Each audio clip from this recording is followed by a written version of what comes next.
नीता को तारीफ शब्द पता ही नहीं था। घर के सारे काम वह एकदम सही सही करती थी। खाना बहुत स्वादिष्ट बनाती थी, लेकिन फिर भी आज का खाना बहुत अच्छा था। बहू ऐसा उसकी सास कभी भी बोलती नहीं थी और पति भी कभी उसकी प्रशंसा नहीं करता था। उसने बनाया हुआ खाना चुपचाप खाकर उठकर दोनों पति और सास चले जाते थे। उसने खाना खाया या नहीं इसका उन दोनों को फर्क नहीं पड़ता था। सास को वह पसंद नहीं थी। उसके हाथों से जरा भी भूल हो गई तो सास तुरंत गुस्सा करती थी। उससे भी बुरी बात यह थी कि उसके पति और उसके बीच बातचीत का ज्यादा नहीं होती थी और उन्होंने ये चुप्पी बनाए रखी थी। वह उस पर ध्यान नहीं देता था। परदेश में पढ़ाई करने गया हुआ छोटा देवर मात्र समय समय पर नीता को फोन करता था, पूछता था भाभी कैसी हो। उसका फोन आने पर नीता बहुत खुश होती थी। अपना मन हल्का करने का उचित स्थान था नीता का। कुछ ही दिनों में देवर की पढ़ाई खत्म हो गई और वह घर आया। थोड़े समय के भीतर उसे एक अच्छी नौकरी भी मिल गई। नीता को बहुत आनंद हुआ। नौकरी लग जाने के बाद उसकी सास अपने छोटे बेटे की शादी के लिए बातचीत करने लगी। वह देवर को एक भी लड़की पसंद नहीं आती थी। इतने ही बोला होगा। उसे मना करने को सोचकर सास नीता को ही दोष दे रही थी। नीता को चिंतित देखकर देवर ने अपनी माँ से कहा, मैं एक लड़की से बहुत प्यार करता हूँ, मैं उसी से शादी करूँगा। उसने जिद की। देवर जी, यह बात पहले बतानी चाहिए थी ना। नीता ने यह बात अपने पति के कान पर डाली। इस बात पर उसने थोड़ी किटपिट की, लेकिन लड़की देखकर वह भी तैयार हो गया। सवाल बचा सास का, अपने छोटे बेटे का मन कैसे दुखाएगी वह।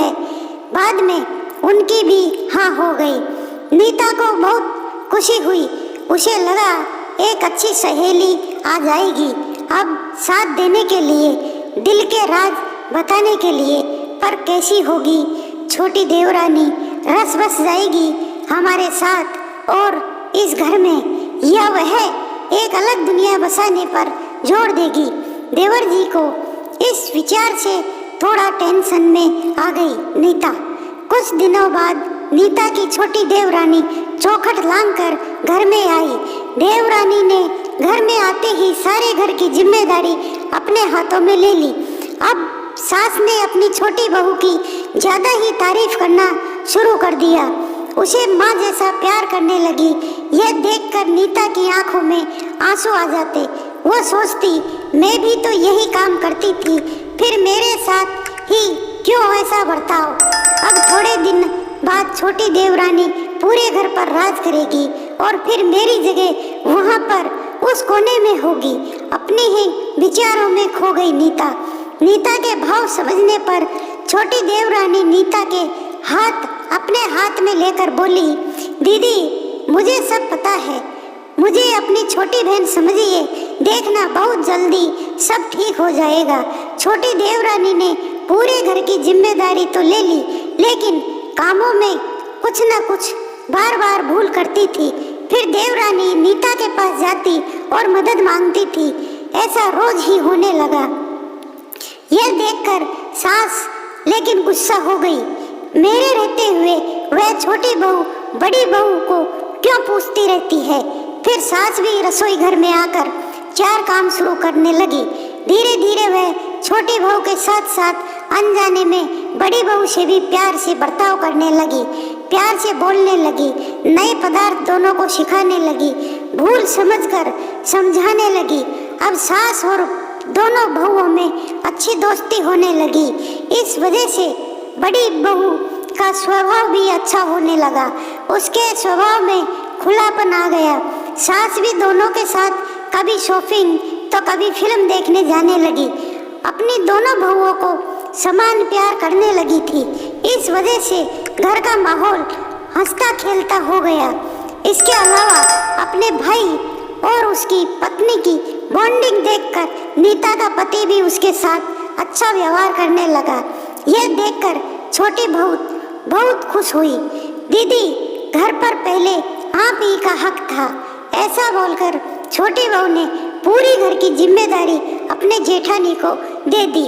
साल भर में नीता के देवर को अच्छे वेतन और बड़ी पोस्ट पर स्थानांतरित किया गया। अब छोटी देवरानी भी अपने पति के साथ परदेश जाएगी और मैं फिर अकेली रह जाऊंगी। इतना ही नहीं, इतने सालों बाद सास का व्यवहार जो इतने सालों बाद बदल गया था वह फिर से वही हो गया हो तो। इस विचार से नीता डर गई। देवरानी की नीता को इतनी आदत हो गई थी कि उसके बिना घर काटने को दौड़ेगा। देवरानी के आ जाने से घर का माहौल बदल गया था।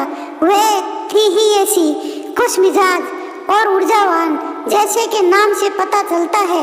यह देवरानी की हालत भी कुछ अलग नहीं थी।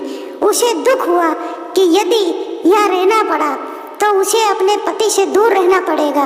नीता के देवर की जाने की गड़बड़ और देवरानी मात्र टेंशन होने के कारण नीता सोच में पड़ी। अंत में उसने देवरानी को पूछा तो देवरानी ने जवाब दिया कि दीदी, मैं सारा दिन नए स्थान पर अकेली रहूंगी, उससे अच्छा मैं यही हूँ।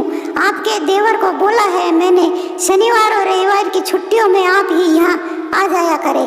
मैं भी उसके साथ जाया करूंगी बीच बीच में थोड़ा बदलाव के लिए। उस पर वह बोलते ही हैं कि 6 महीने में वापस यहीं बदली कर लूंगा। मैं अपने पति की नकल करके, देवरानी बोली और छोटे देवरानी भी हंसने लगी।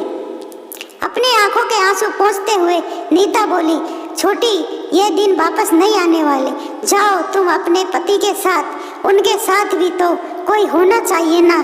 दीदी, अपने मुझे बड़ी बहन का प्यार दिया, वैसे भी भैया के रूप में एक बड़ा भाई मिला।